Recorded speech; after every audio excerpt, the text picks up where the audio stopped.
Um, Let me share my screen.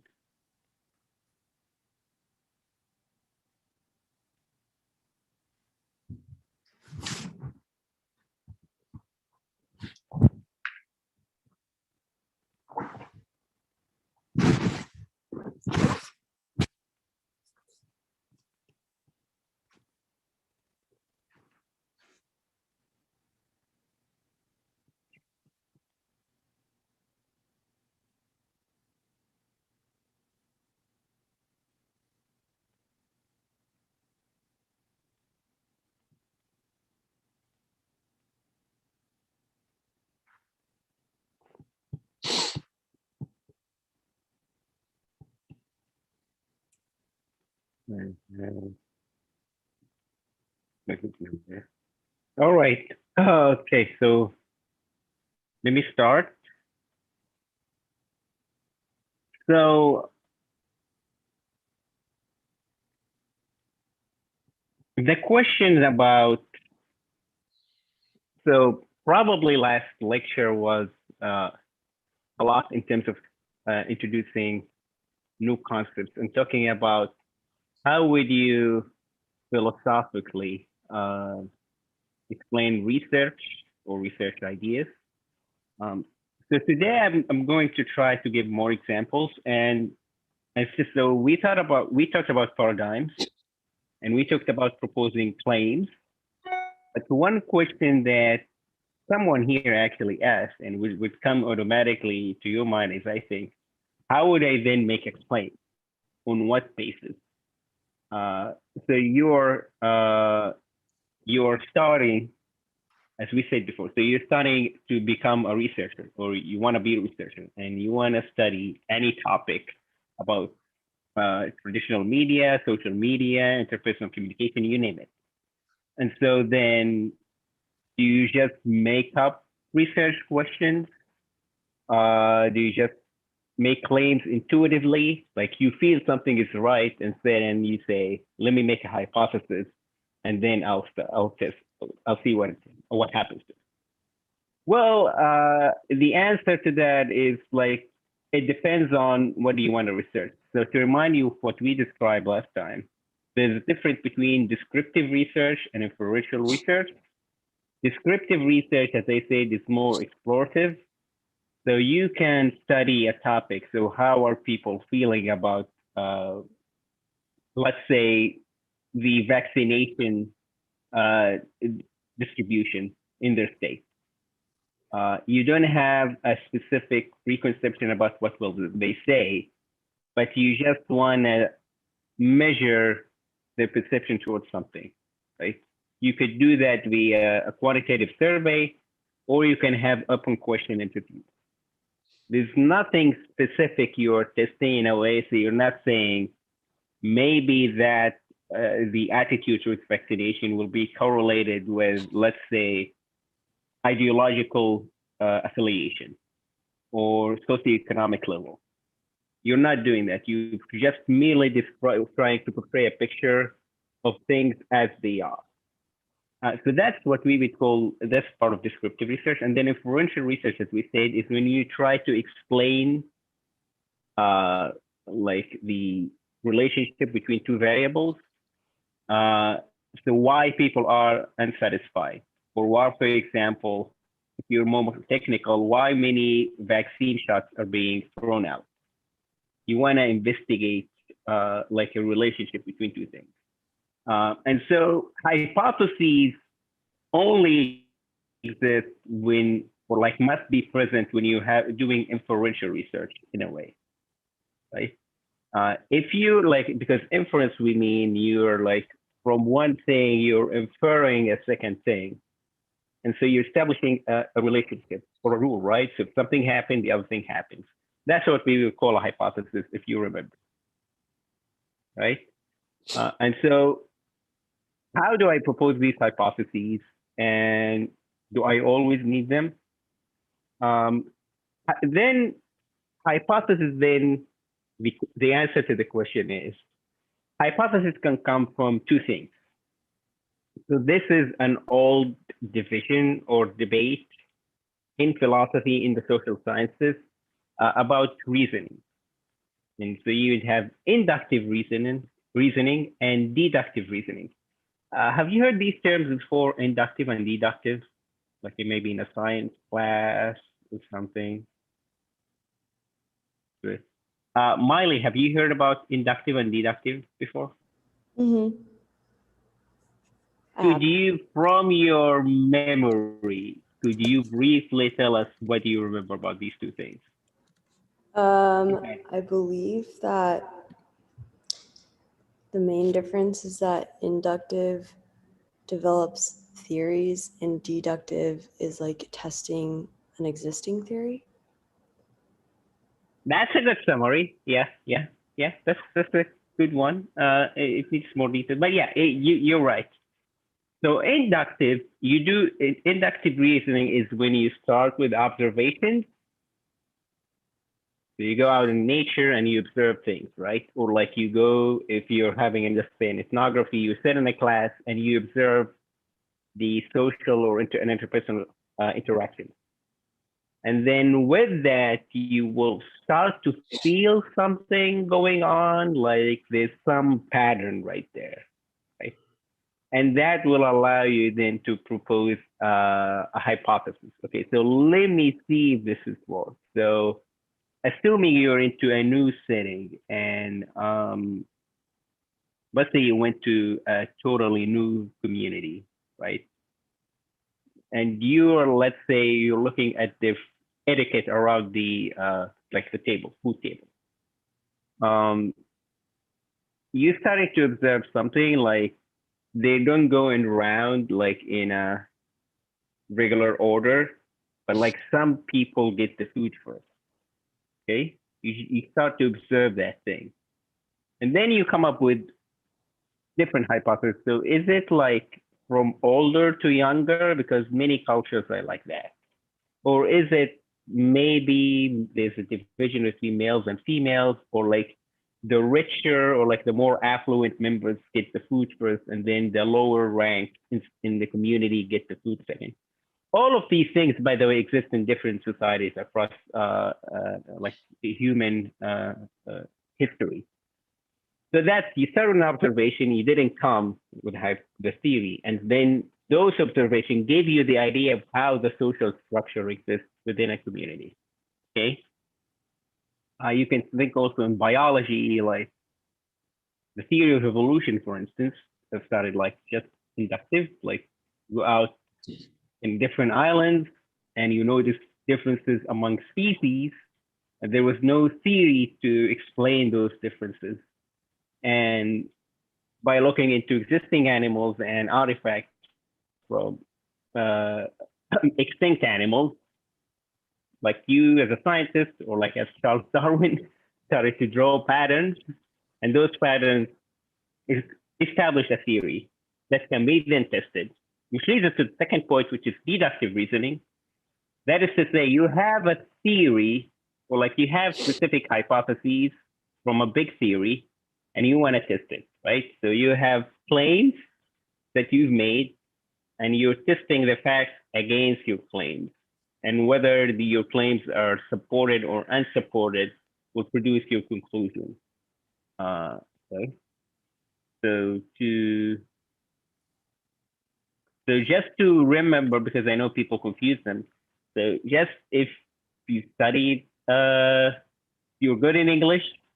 So the N prefix, if you remember, stands from like specific getting into something bigger. So when we say input, like small information getting into the knowledge stream, right? Intakes is always things from out coming into to in to form a larger thing. Whereas T is always like you take it something big to something small. Hence we say destruct, right? Like there's a structure and then you're taking it apart. Uh, like, yeah, so that's remember the linguistics. And so this is in social sciences then. What's common, especially in the empirical tradition, is the deductive reasoning. So the idea is you wanna support your theories, right? So you start with initially with the inductive phase. So whenever a new field emerges in social sciences or in science in general, so let's say anthropology in the 19th century, early 20th century, psychology in the also late 19th century, early 20th century, communication in the early 20th century to mid 20th century, they would start doing inductive studies because those were totally new fields. But once that get established, scientists would follow deductive reasoning because they would be different competing theories. And you as a researcher, as a scientist, would need to pick certain theory and test them. And the reason for that is like, because the empirical framework assumes that science is about establishing rules, theories. So theories, as I explained before, are like established explanations, something that's like a universal rule or law or principle. You take any phenomenon related to that theory, and this theory can explain the outcome. And so if you're doing science, you have to produce support theories. That's the idea. You're not just supposed to make observations. That is to say, inductive reasoning. So even if you do that, then you have to come back and conduct deductive studies and deductive reasoning. So yeah, it all starts from observations. Those observations about specific cases develop into generalized assumptions about reality. Then you will build a theory around it. You predict. If it comes true, you observe new things. If it confirms, so you'll be moved from one context to another. And then the cycle like keeps going. So let me give examples. So let's say you're researching how citizens aged 18 to 24 feel about the proposed $400 check from the federal government, which is about to pass, by the way. Particularly, you want to see the level of support and whether there are differences along gender, ethnic, and socioeconomic groups. Okay, so this is, I think it's a simple topic. Do you know which subgroup would be the most enthusiastic about the check? What do you think? Do you know that?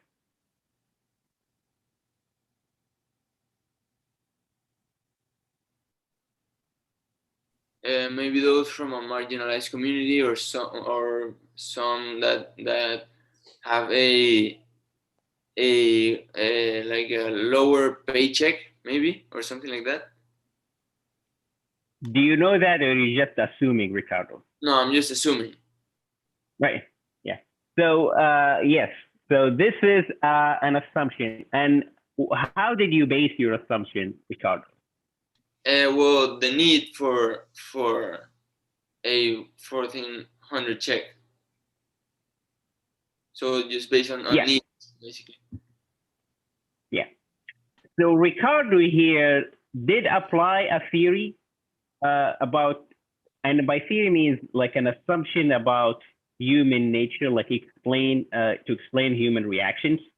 So Ricardo, even if he's not aware, he's saying people in need would like to have money more than people who are not in need. This is very basic, right? Something basic about human nature. Yeah, people from lower socioeconomic groups will be more excited, right? People with plenty of money, even if they would technically qualify, so they're probably just below the threshold, barely, so they would qualify. They might not be as excited as people like in lower socioeconomic or marginalized groups. That assumption came from Ricardo's understanding of how human nature works. Right? So you see, that's his hypothesis then. Right? That's Ricardo's hypothesis. Whereas if we're not basing our research on previous research, So if there's previous research that actually showed that, there was like some empirical research showing that people from lower socioeconomic groups get support government subsidies more, then yeah, then it would become like an inductive reason, right? Uh, this, I didn't plan to say this, but let me ask you other questions. Do you think, this is a good question actually. So people with lower incomes in general, let's say in the United States, are they always excited? Are they always more excited or more supportive of government welfare, or not really? So in other words, if we take the income level, as we go up in the income level, people should be less supportive of government assistance. As we go down, people should be more supportive of government assistance. Is that always the case or not?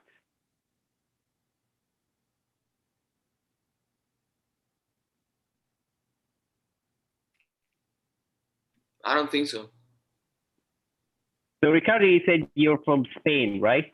Panama. Panama. So sorry Yes. for that. So in Panama, I'm assuming you have two parties or like two main parties, three main parties, right? Yeah, but let me just right off the bat tell you, I don't know much about politics. Yeah, but without that, sorry. So even in the United States, so if you know something about the United States, so we have one party that supports government spending and another party that opposes it, right? That's, I think, true in most of democracies. So you go to the UK, you go to France, putting aside the details, right? So you don't need to know about the details. But roughly speaking, those two parties exist. Is it always the case that poor people vote for the party that's for more government assistance, or like do you have rich people also voting for that party? Right? Yeah. Well, I was gonna say that it might not be as supported from certain like lower socioeconomic groups due to like price inflation, because if you raise like the minimum wage, or like you give someone like a stimulus check, it might like raise prices. You think the average voter thinks that deep about the issue? I guess So, not. yeah. So let me ask you more plainly. So here in the United States, do you have people voting for Democrats? Do you have rich people voting for Democrats? Yeah. What state do you guys live in? You live in California, right? And it's a deeply blue state, right? And it's a rich state, okay? And most people, if you poll them, support higher taxes, more distribution. Probably they would support a higher minimum wage, right? So in that, income is not necessarily correlated with support for more government. So you see, I'm trying to say this because there could be a difference between basic assumption you just make intuitively and then what the actual data shows, right? So let me give another example. So surveying houses and have spent their $1,200 COVID check, and then you report the difference based on socioeconomic age and ethnic group. And then you you report how different groups spending their money. You can then take that data, okay, and then see which group have spent their money the most, what they've spent their money on, the speed by which they spend their money, and then you would compare how each group then would react to the new check. So this is real data, right? So we have something from the past. And based on the group differences in here, you can then propose different hypotheses by which how people would spend the new checks. Right? So if you do that, will this be a deductive reasoning or inductive reasoning? It would be deductive. Right. Exactly right. You have some basis of data. Okay. From those data, you made up hypotheses, and then you would explore the new research. Okay. Whereas when you started this, so the first part right here, point one, that was inductive. You were just exploring, as we said before. But once you have something existing literature, as we say in academia, so literature means past research. Based on that, you make some assumptions and you test those assumptions. So those assumptions we call hypotheses. And because they're based on previous research, we would call that deductive reasoning, right? Here's an example of deductive reasoning. So this is an actual study that's been conducted. So the presence of soundtrack music matching a game characteristic will have a positive effect on players' enjoyment because of the intensified emotions, right? The soundtrack intensify your emotions, you enjoy the game more. Simple. So here it's deductive because the researcher proposed the expected outcome before running the study. Okay. So why they're saying they're expecting soundtrack music will make the game more enjoyable?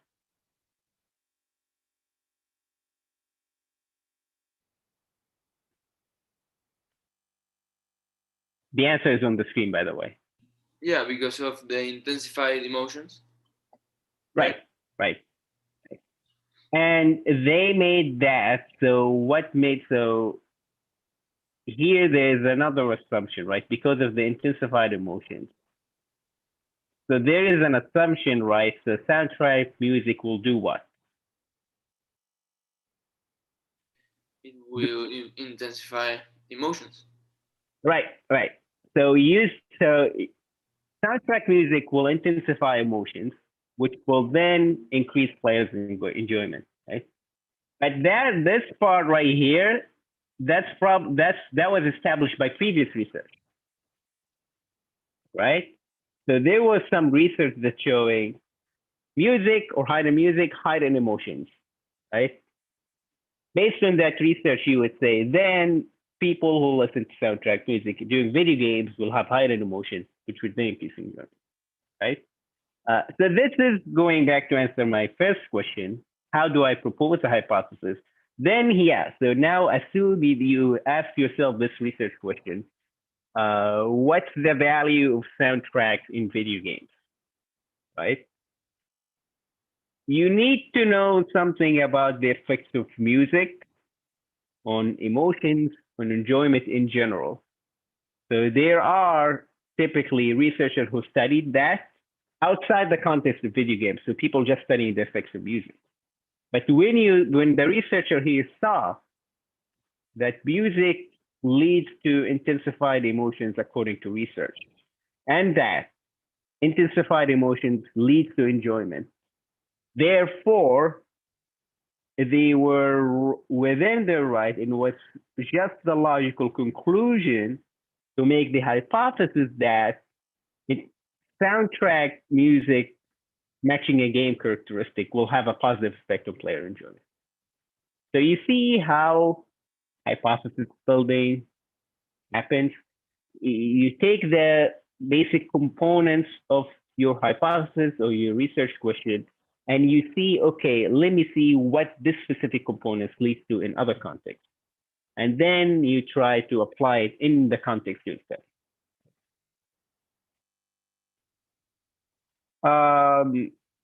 So yeah, similarly in experimental studies, we also do deductive reasoning, and the issue is the way you would do it then to establish a relationship is to compare different groups experimentally and to show there is a statistical difference, which by the way we're going to talk about statistical difference at the last 3 or 4 weeks of our semester. But does mobile use in bed affect your sleep? Uh, what researcher would do will get a group of participants. Half would be asked to use mobile on bed, and half would be asked not to use their mobiles at all. And then you compare the outcomes. Which group would have a better or worse sleep? Like if the two have like better, the same sleeping quality, like sleep quality or quality of sleep, then mobile use has no effect. If the people who used mobile showed more negative effects, then yes, we could trace it back to um, the variable under investigation, which is mobile use, right?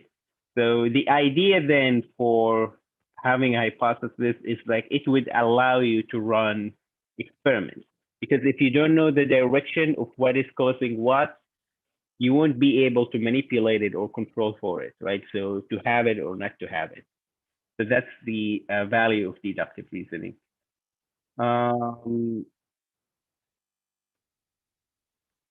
So this is, so I think I think the idea of how deductive reasoning works is clear at this point, right? The inductive reasoning is, as we said, is related to observational studies. So, for instance, you're just observing how COVID is affecting workers in different places, and you found that, and this is a real number, found that Hispanic and non-white workers made up of 73% of cases of COVID cases associated with workplace, right? So this is just raw observation, it's inductive reasoning. And from that, the researchers, as you could see here from the quote, systemic social inequalities have resulted in the overrepresentation of Hispanic and non-white workers in frontline occupations, where there's exposure to COVID-19 or SARS-CoV-2. So here, that observation led the researcher to assume there's inequalities in terms of like the ability to shield from exposure to COVID, right? Then that could be tested in different contexts to either support or disconfirm the assumption. Then I've talked about, so at this point, I think I've talked enough about associations and relationships, right? But since we're doing this, there needs to be clarification about what do you mean by association? What do you mean by causality, right? So when I say, for instance, let me go back. When we say mobile use affect quality of sleep, so mobile use affect quality of sleep. What is the cause? What is the cause and what is the effect? Mobile use is the cause, quality of sleep is the effect. All right. And how would we know that mobile use is the cause? By having one group that does use the cell phone and then another group that does not. So that's like the only difference there is between the groups, kind of, if the pool is large enough. So you're saying you control for that variable, and then if you see a difference, then that's let me ask a different question. So that's one quote. What if then, how would we know? So what do you have in a mobile phone? So here we have a mobile phone, okay? Why do you think a mobile phone might affect your ability to sleep well?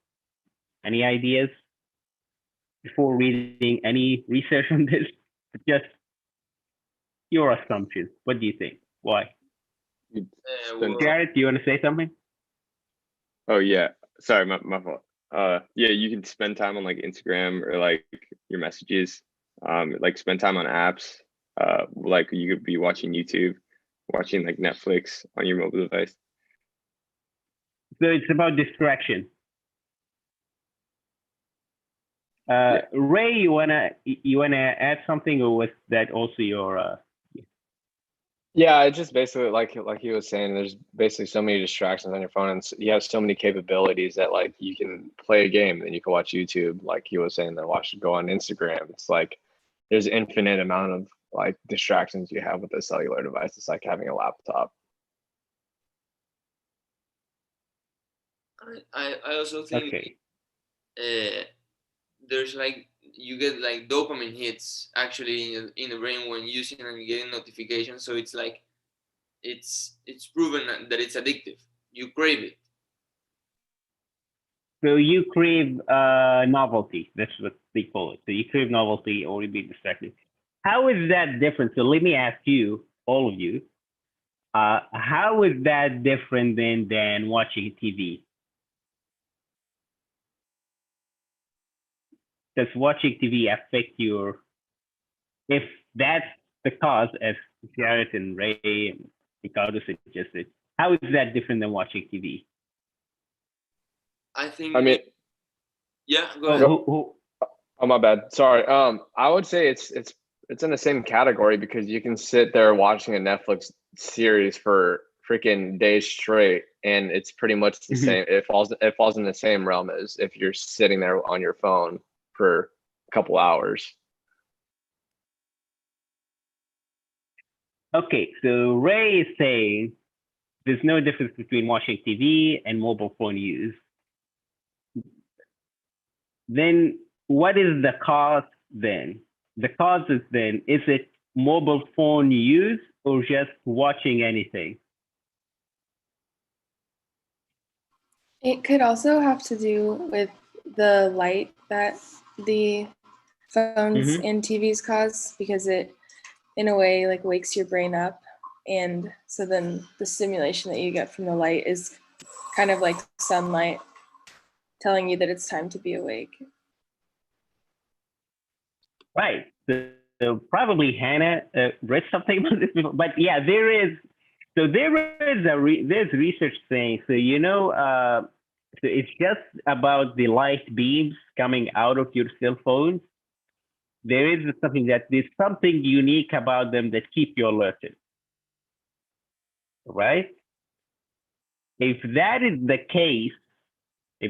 case, then mobile use would be different than TV, at least in the degree, right? So could be that it's about the light, regardless of, and I'm going back to Jared's points, by the way, regardless of your using social media, like what you're using, or like if you're getting notifications or not, just the fact like you're exposing your eyes to that light would just keep you alerted, so you won't have a like a good quality sleep or deep sleeping. You won't get to that. So that's one point. And then what Jared said, like you go into social media or not. So is it because of social media use or because of mobile use in general? Because those two things aren't necessarily the same, right? So it could be right what people are saying, like the need for social connection, and it hits some part of your brain that keeps you awake. Like, yeah, I need to know what my friends are doing or what strangers are doing, and so you would stay awake, right? So then it would have nothing to do with light and nothing to do with the device.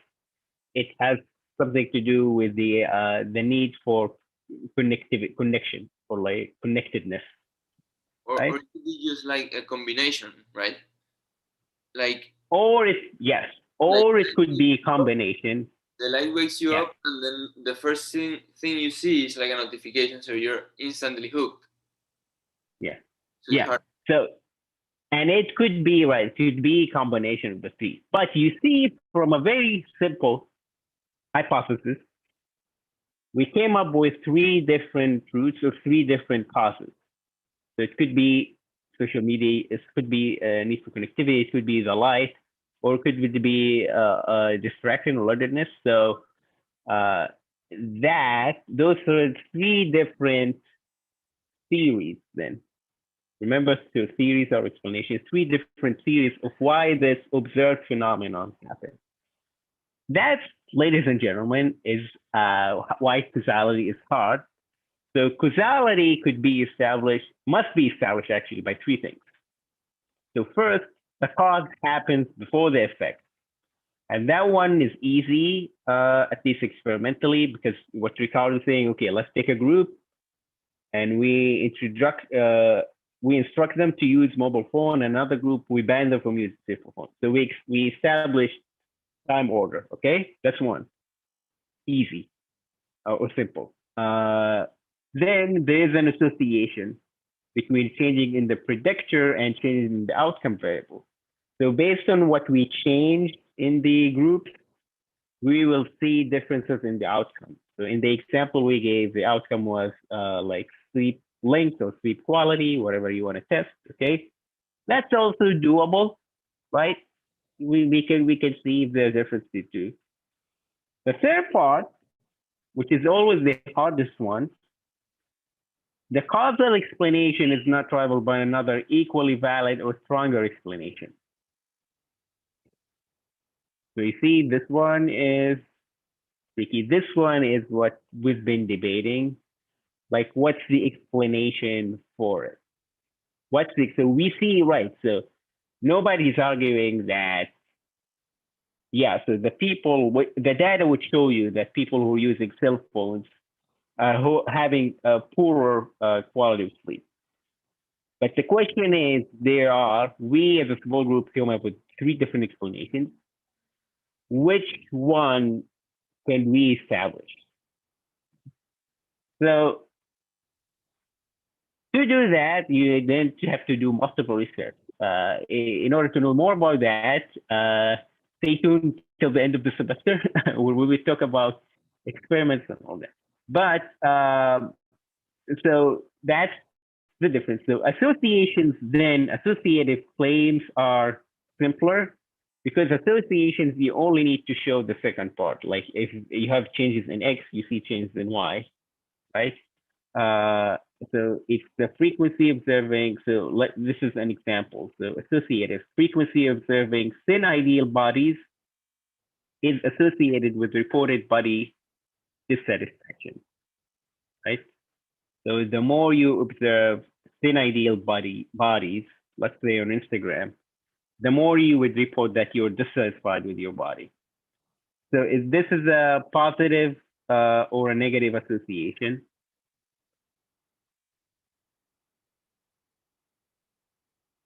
Positive. So positive, yeah. Who said that? Maura, was that you? Me. All right. Maura. Yeah. Okay. Yeah. Okay.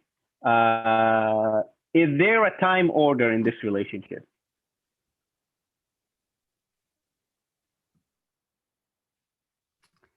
Yeah, because the more you observe thin bodies, the more you're gonna have dissatisfaction.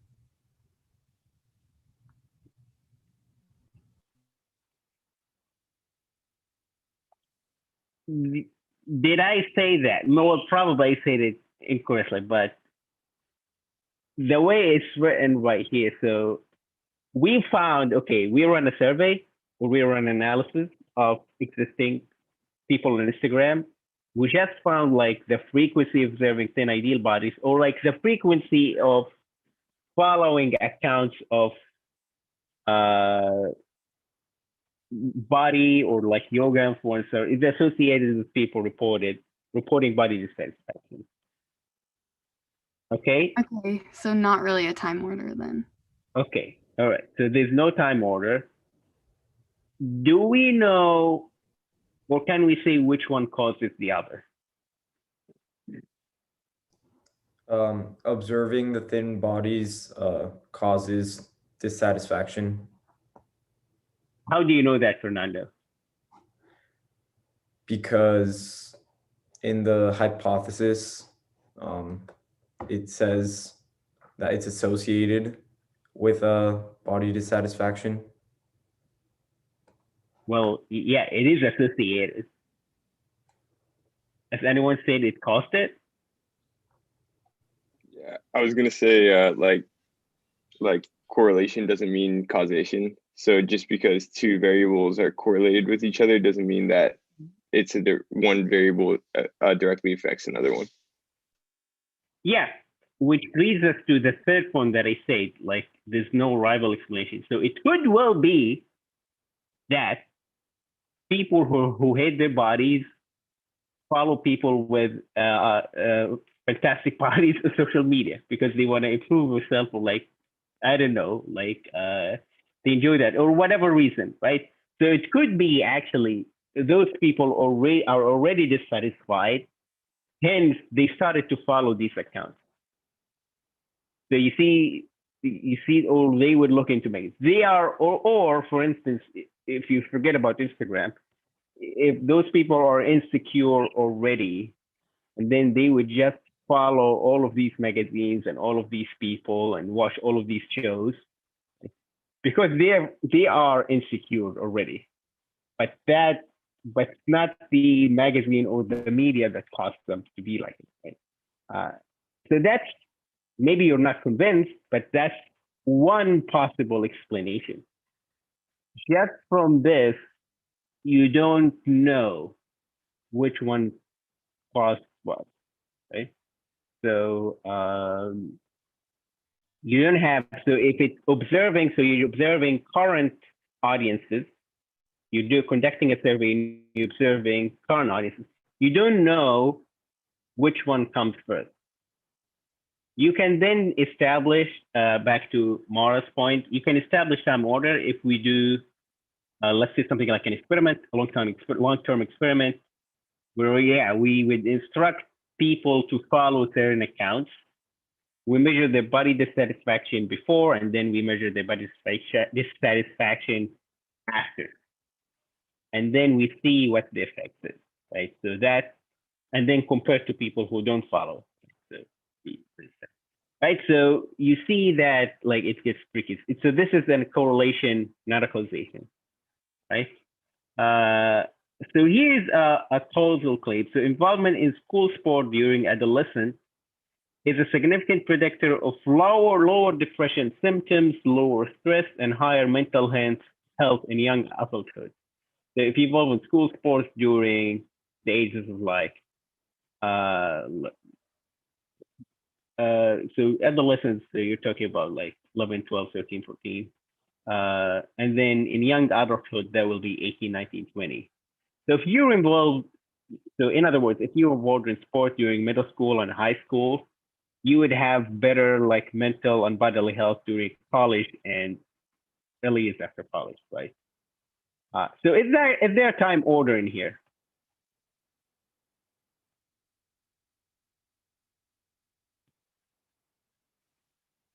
Just not. Yeah, the time order is that in order for I mean, it starts in high school and then the result is predicted to be in young adulthood. Yeah. So yeah, adolescence comes before young adulthood, right? Yeah. So and yeah, that's the time order, and then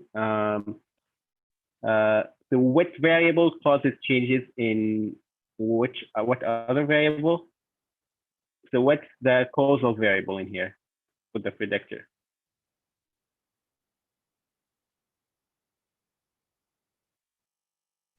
The well, involvement in school sport is like the Yeah. causal So variable. yeah, so yeah, assuming the cause of involvement in school sport, and the other variable is like all of these lower depression symptoms, so or lower stress during young adulthood. Okay, so we have one, we have two. Could there be another logical explanation?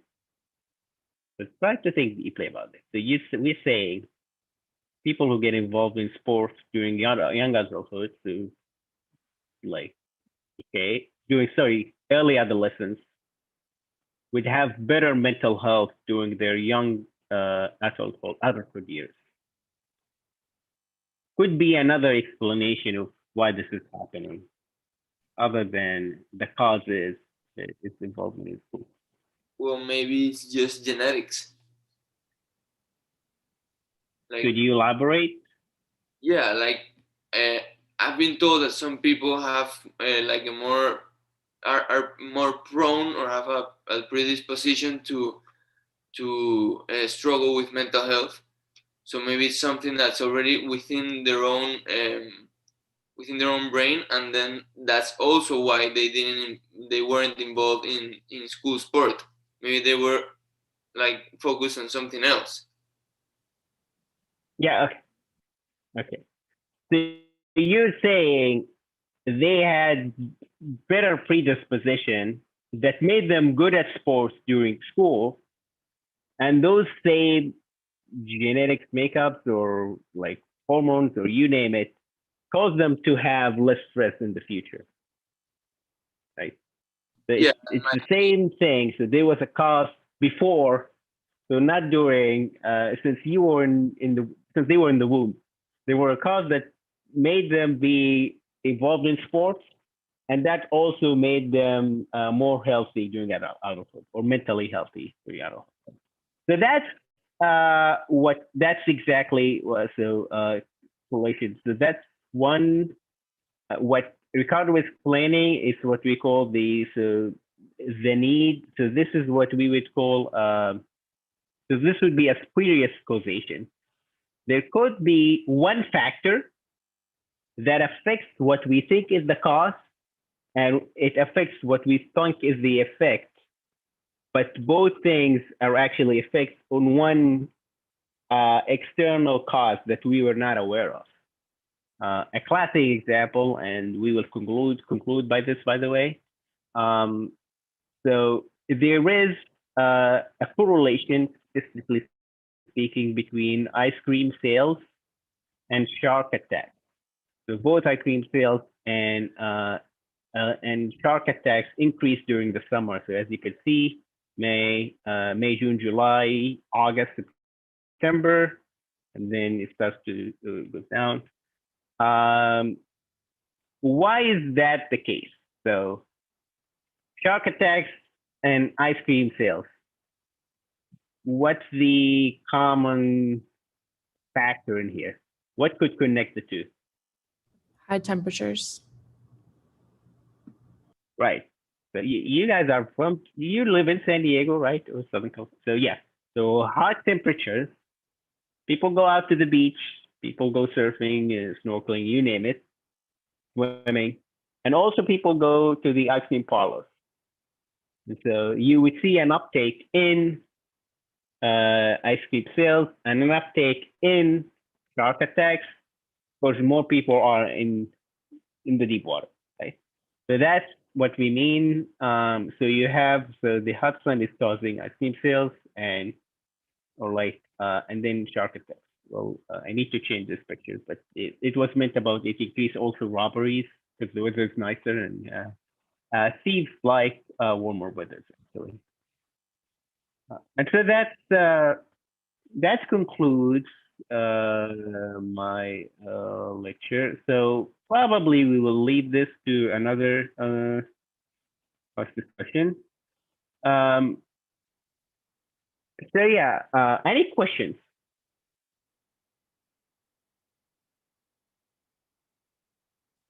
Cool. So so I will update. So by the way, I updated assignment 1. I will attach the articles. Many people will ask me about the articles. I will attach the articles today. I have after lecture, my second lecture, and then you'll be able to see it. On Monday, we will talk more in details about assignment 1. Right. So next Monday on Wednesday, we'll talk more about assignment 1. All right. Take care, everybody. Thank you. You. Weekend. Thank you.